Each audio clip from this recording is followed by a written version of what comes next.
শ্রীমদ্ ভগবদ গীতা এমন একটি ধর্মগ্রন্থ যা মানুষকে ধর্ম, কর্ম এবং জ্ঞান শেখায়। যে মানুষ সঠিকভাবে গীতার বাণীকে উপলব্ধি করতে পারবেন তার মানব জন্ম ধন্য হয়ে যাবে। গীতা হলো মানুষের জীবন দর্শন। আজকের এই ভিডিওটি মন দিয়ে দেখুন। ভগবান শ্রীকৃষ্ণ কুরুক্ষেত্রের যুদ্ধে দাঁড়িয়ে অর্জুনকে উদ্দেশ্য করে যে জ্ঞান মানব জাতিকে দিয়েছিলেন তা গীতার বাণী শুনলেই বোঝা যায় কতটা মূল্যবান। এই ভিডিওতে ভগবান শ্রীকৃষ্ণের বলা বাণীগুলি সহজ বাংলা ভাষায় আপনাদের সামনে তুলে ধরার চেষ্টা করেছি। ভগবান শ্রীকৃষ্ণের এই উপদেশগুলি এতটাই মূল্যবান যে কেউ যদি এই উপদেশগুলিকে সঠিকভাবে মেনে চলে তাহলে সে অর্জুনের মতো বিজয়ী হবে এবং তার জীবনের সব দুঃখ কষ্ট দূর হয়ে যাবে এবং এক সুন্দর শান্তিপূর্ণ জীবন কাটাতে পারবে। চলুন তাহলে শুরু করি। জীবনে আমরা কতটা ঠিক এবং কতটা ভুল এটা মাত্র দুজনই জানেন। একজন হলেন পরমাত্মা এবং দ্বিতীয়জন হল আমাদের অন্তরাত্মা। ভগবান শ্রীকৃষ্ণ বলেন, যে ব্যক্তির মধ্যে জ্ঞানের অভাব এবং ঈশ্বরের বিশ্বাসের অভাব থাকে সেই ব্যক্তি জীবনে কখনো আনন্দ এবং সফলতা লাভ করতে পারে না। মানুষের দুঃখের প্রধান কারণই হল তার মোহ। যে যত বেশি মোহ করবে সে তত বেশি দুঃখ ভোগ করবে। তোমার আফসোস তোমার অতীতকে পরিবর্তন করতে পারবে না, আবার তোমার দুশ্চিন্তা তোমার ভবিষ্যৎকেও পরিবর্তন করতে পারবে না। সেই জন্যই বর্তমানের আনন্দ উপভোগ করাই সবথেকে সুখের। ভগবান শ্রীকৃষ্ণ আরও বলেন, যে তোমার পাশে থাকে তুমিও তার পাশে সব সময় থেকো, আর যে তোমার সাথে প্রতারণা করে তাকে তুমি ত্যাগ করো। যে স্থানে তোমার কোনো সম্মান নেই সেখানে কখনোই যাওয়া উচিত নয়, কারণ এটা করলে লোক তোমাকে বোকা এবং দুর্বল ভাববে। যে কোনো কাজের সাফল্যের জন্য মনের প্রশান্তির প্রয়োজন হয়। ভগবান শ্রীকৃষ্ণ বলেন, রাগ বুদ্ধিকে ধ্বংস করে, ব্যক্তিকে মূর্খ করে তোলে এবং একজন মূর্খ ব্যক্তি নিজেকে ধ্বংস করে। যে কখনো জীবনের সংকটে পড়েনি সে কখনো নিজের শক্তির সম্পর্কে জানতে পারে না। যে অন্যের দুঃখকে অনুভব করতে পারে, যার মনে দয়া আছে, যারা মন থেকে শুদ্ধ, সে এই পৃথিবীর জন্ম মৃত্যু চক্র থেকে মুক্ত হয়ে যায়। ভগবদ্ গীতার একটি বড় শিক্ষা হলো এই যে কাউকে কিছু দিয়ে কখনো অহংকার করা উচিত নয়। কে বলতে পারে তুমি তাকে সেটা দিচ্ছ নাকি পূর্বজন্মের ঋণ পরিশোধ করছো? যেসব ব্যক্তিরা অহংকারী হয় তাদের বংশবৈভব এবং প্রতিষ্ঠা তিনটেই চলে যায়। যদি বিশ্বাস না হয় তাহলে রাবণ, কৌরব এবং কংসকে দেখো। দেখো যারা অতিরিক্ত অহংকারের কারণে নিজেদেরকেই ধ্বংস করেছিল। যদি কাউকে বিশ্বাস করতে হয় তাহলে তার কথায় নয়, তার ব্যবহার দেখো। অতিরিক্ত রাগের সময় কিছুটা চুপ থাকলে এবং ভুলের সময় কিছুটা মাথা নত করলে জীবন আরও সহজ হয়ে ওঠে। ভগবান বলেন, যে ব্যক্তি আমাকে জেনে যায় সে এই কষ্টে ভরা পৃথিবীর জন্ম মৃত্যুর চক্র থেকে মুক্তি পেয়ে যায়। যে ব্যক্তি ভগবদ্ গীতা পড়ে এবং তাকে অনুসরণ করে তার জীবন থেকে সমস্ত দুষ্কর্মের প্রভাব নষ্ট হয়ে যায়। যা তোমার ভাগ্যে আছে তা দৌড়ে তোমার কাছে আসবে, আর যা তোমার ভাগ্যে নেই তা এসেও আবার চলে যাবে। ঝড় যেমন নদীতে থাকা নৌকোকে পথভ্রষ্ট করে দেয়, সেরকমই বাসনা মানুষের বুদ্ধিকে নষ্ট করে দেয়। যে মানুষ সুখ দুঃখে মান অপমানে শান্ত থাকতে পারে সেই মানুষই আমার অতি প্রিয়।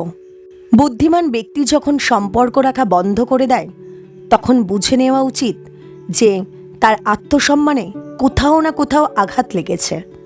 মানুষ এই জন্য দুঃখী নয় যে সে ঈশ্বরের অস্তিত্বকে বিশ্বাস করে না। মানুষ এই জন্য দুঃখী কারণ সে ঈশ্বরের জ্ঞানকে বিশ্বাস করে না। সময় এলে সব কিছুই পাওয়া যায়। সময়ের আগে কোনো কিছু পাওয়ার ইচ্ছাই দুঃখের প্রধান কারণ হয়ে দাঁড়ায়। যারা প্রেমকে জঘন্য বলে তারা মূর্খ। এই জগৎ প্রেম দিয়েই তৈরি হয়েছে। প্রেমই হলো এই জগতের মেরুদণ্ড, মনুষ্যতার বিশ্বাস এবং চিন্তা ভাবনার দ্বারাই তৈরি হয়।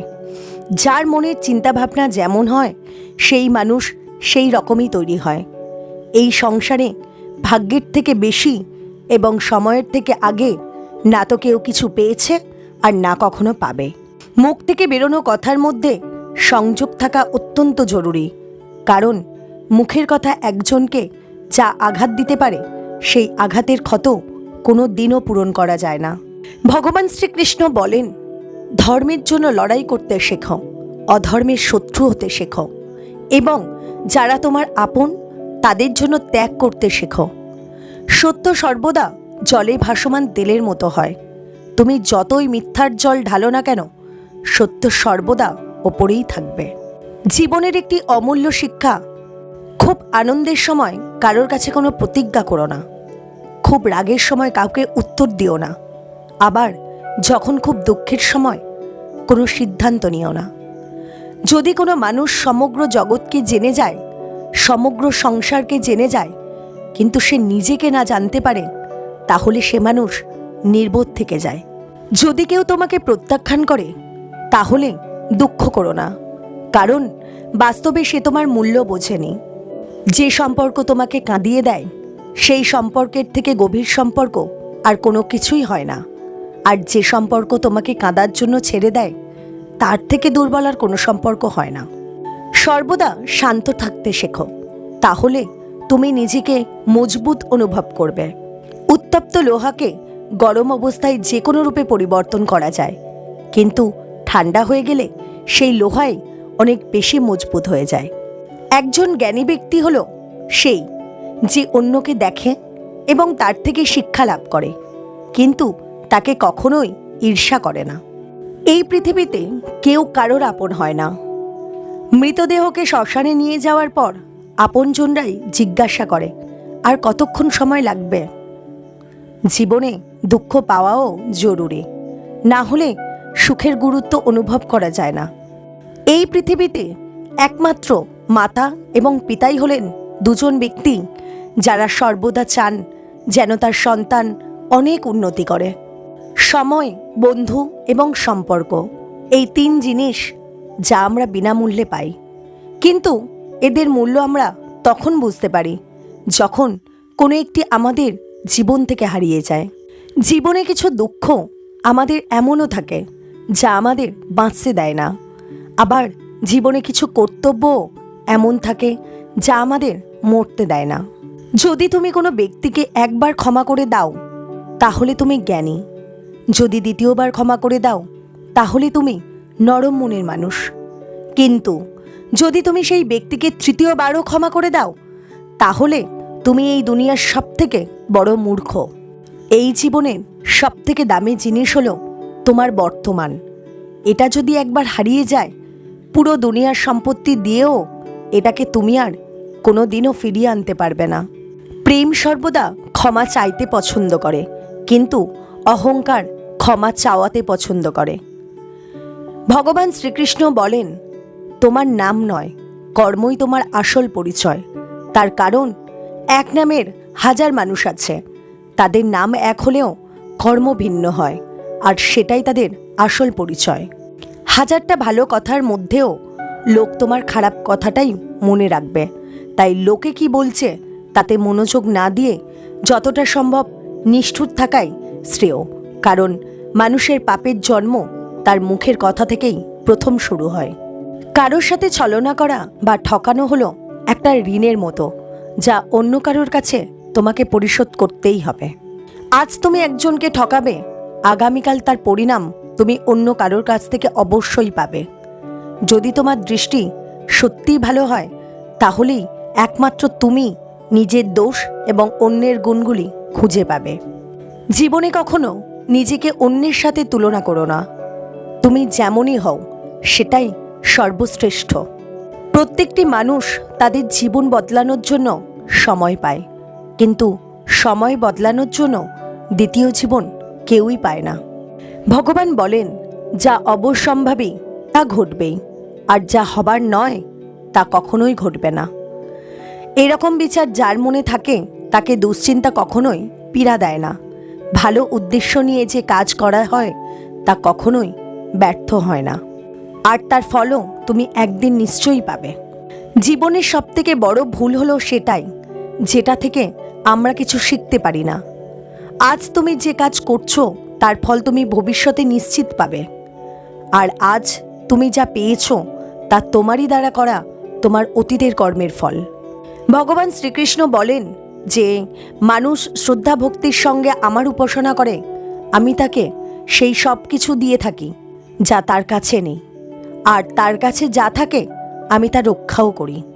কাকে কি আর কতটা বলতে হবে যদি তুমি শিখে নাও, তাহলে তোমার জীবন সার্থক হয়ে যাবে। যদি জীবনে কখনো সুযোগ পাও তাহলে স্বার্থ ত্যাগ করে সাহায্য করে দিও, কিন্তু কখনোই স্বার্থপর হয়ে এড়িয়ে যেও না। ধর্ম দ্বারা পরিপূর্ণ হৃদয় সর্বদা ধর্মের পরামর্শ দেয়, আর অধর্ম দ্বারা পরিপূর্ণ হৃদয় সর্বদা অধর্মের পরামর্শ দেয়। কোনো রকম দুঃখ কষ্টের মধ্যে তোমাকে এই 7টি গুণ বাঁচাবে: তোমার জ্ঞান, তোমার বিনম্রতা, তোমার বুদ্ধি, তোমার ভেতরের সাহস, তোমার ভালো কর্ম, সত্য কথা বলা, আর ঈশ্বরের বিশ্বাস। যখন কঠিন সময় আসে তখন ব্যক্তি একা হয়ে যায়, কিন্তু এতটাও সত্য যে সেই কঠিন সময় ব্যক্তিকে আরও মজবুত করে দেয়। যে তোমাকে সম্মান দেয় তাকেও তুমি সম্মান দাও। কারোর সামর্থ্য দেখে তার সামনে মাথা ঝুঁকানো ভীরুতার লক্ষণ। তোমার সামনে যত বড় কঠিন পরিস্থিতি এসে পড়ুক না কেন, একটা কাজ করবে, নিজের সব কিছু ভগবানকে সমর্পণ করে দাও। ভগবানের উপর বিশ্বাস সেই ছোট্ট শিশুর মতো করো, যাকে হাওয়াতে ছুঁড়ে দিলেও সে হাসতে থাকে, সে ভয় পায় না, কারণ সে জানে যে তুমি তাকে নিচে ফেলে দেবে না। ভগবান শ্রীকৃষ্ণ আরও বলেন, তুমি মন ছোট করো না। যদি আপনজন তোমার থেকে মুখ ফিরিয়ে নেয়, আমি তোমার সাথে সব সময় থাকব। কারোর সামনে এতটাও ঝোঁকা উচিত নয় যে সে তোমাকে নিচু শ্রেণীর লোক ভাবতে শুরু করে। মানুষ সর্বদা তার ভাগ্যকে দোষারোপ করে, এটা জেনেও যে ভাগ্যের থেকে বড় তার কর্ম, যেটা তার নিজের হাতেই রয়েছে। জীবনে এমন একজন থাকা খুব প্রয়োজন, যাকে কিছু বলার জন্য ভাষার প্রয়োজন হয় না, হয়তো তাকেই পরমাত্মা বলা হয়। শ্রীকৃষ্ণ বলেছিলেন, মৃত্যুর সময়ের কোনো ব্যক্তি যদি আমার নাম করতে করতে দেহত্যাগ করে, তাহলে সে আমার পরম ধাম প্রাপ্ত হয়। ভগবান শ্রীকৃষ্ণ বলেন, সত্য, রজ এবং তম এই 3 গুণ দেহের ভিতরে আত্মাকে আবদ্ধ করে রাখে। এর মধ্যে সত্য গুণ হল নির্মল এবং নির্দোষ, যা আত্মাকে সুখ ও জ্ঞানের সঙ্গ দিয়ে আবদ্ধ করে রাখে। রজগুণ আত্মাকে রাগ, তৃষ্ণা, আসক্তি প্রভৃতি কর্মশক্তি দ্বারা আবদ্ধ রাখে, আর তমগুণ হল জীবের ভ্রান্তি ও অজ্ঞানতার কারণ। এই তমগুণ আমোদ, প্রমোদ, আলস্য, নিদ্রা দ্বারা আত্মাকে আবদ্ধ রাখে। যখন সকল ইন্দ্রিয় দ্বারে জ্ঞানের প্রকাশ হয় বা নির্মল জ্ঞান উৎপন্ন হয়, তখন বুঝবে সত্যগুণ বৃদ্ধি পেয়েছে। যখন লোভ, লালসা প্রকাশিত হয়, তখন বুঝবে রজগুণ বৃদ্ধি পেয়েছে।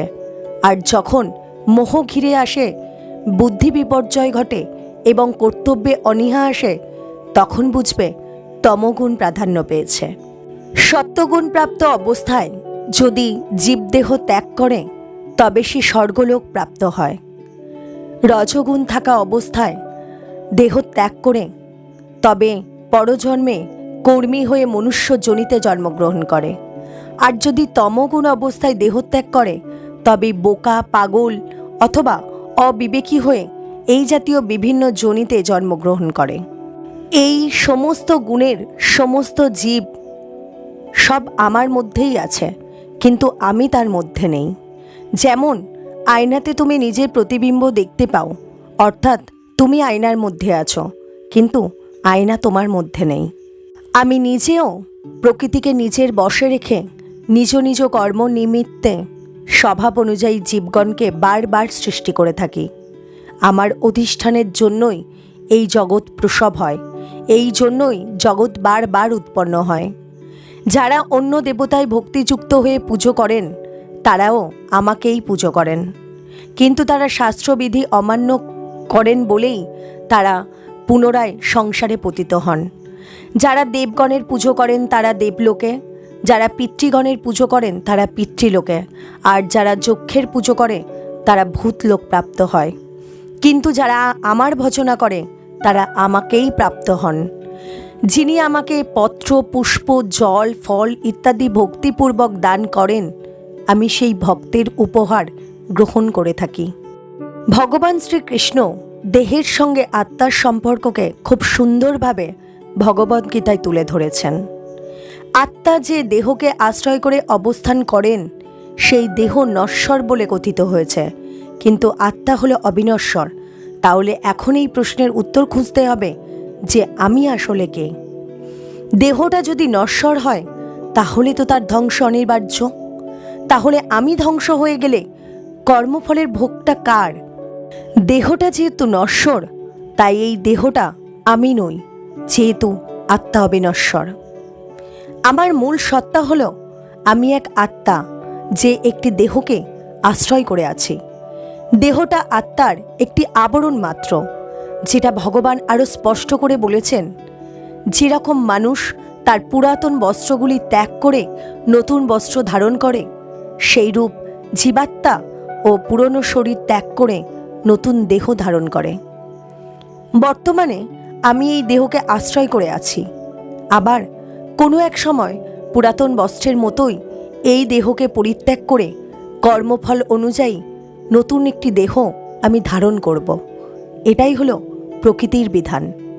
এখানে কিন্তু ভগবান আমাদের জীবাত্মা বলে সম্বোধন করেছেন। এর মানে হলো আমি হলাম আত্মা, তবে জীবাত্মা এবং পরমেশ্বর ভগবান যেহেতু সর্বভূতে অবস্থান করেন, তাই তিনি হলেন পরমাত্মা। আমার জন্ম হয়েছে, তাই আমার মৃত্যু অবশ্যম্ভাবী, কিন্তু জন্ম ও মৃত্যু কোনো সৃষ্টি বা বিনাশ নয়। গীতার ভাষায় এটা দেহ পরিবর্তন করার একটা নিয়ম মাত্র। যার জন্ম হয়েছে তার মৃত্যু নিশ্চিত, আবার যার মৃত্যু হয়েছে তার জন্ম হওয়াও নিশ্চিত। সুতরাং অবশ্যম্ভাবী, তার জন্য আমাদের শোক করা উচিত নয়। ভগবদ্গীতার সবথেকে বড় উপলব্ধি, যারাই শরীরকে সর্বস্ব বলে মনে করেন তারাই কেবল দুঃখ ভোগ করে, কিন্তু যারা জানেন এই শরীরটা আমি নই, আমি জীবাত্মা, তারা কখনো কোনো কষ্টে ব্যথিত হন না বা অধিক আনন্দে প্রভাবিতও হন না। বিষয় চিন্তা করতে করতে মানুষের তাতে আসক্তি জন্মায়। আসক্তি থেকে কামনা, কামনা থেকে ক্রোধ, ক্রোধ থেকে মোহ, মোহ থেকে স্মৃতিভ্রংশ, আর স্মৃতিভ্রংশ থেকে বুদ্ধিনাশ। এই বুদ্ধিনাশ হলেই বিনাশ ঘটে। কিন্তু যার ইন্দ্রিয় প্রসন্ন চিত্ত এবং বুদ্ধি ঈশ্বরে স্থিত, তিনি অমৃত লাভ করেন। আর যিনি অযুক্ত, যার চিত্ত ঈশ্বরে সমাহিত নয়, তার আত্মা বিষয়ক বুদ্ধিও হয় না, আর আত্মা বিষয়ক বুদ্ধি চিন্তা নেই, শান্তিও নেই। যার শান্তি নেই তার সুখও নেই। নদীর জল যেমন সমুদ্রে প্রবেশ করে বিলীন হয়ে যায়, তেমনি যে ব্যক্তি সমস্ত কামনা ত্যাগ করে নিষ্ক্রিয় হয়ে বিচরণ করেন, অহংকার শূন্য হয়ে যান, তিনি শান্তি পান। এই অবস্থা প্রাপ্ত হলেই জীবের আর মোহ থাকে না। মৃত্যুকালেও এই অবস্থা বিদ্যমান থাকায় তিনি ব্রহ্মে লীন হয়ে যান, অর্থাৎ তিনি মোক্ষ লাভ করেন। আমাদের জীবনের সবথেকে কঠিন সত্য হলো এটি যে আমরা সর্বদা সুখের চেষ্টা করি, কিন্তু আমরা দুঃখই পাই। আমরা প্রেমের কামনা করি, কিন্তু আমরা হতাশার সাথে মিলিত হই।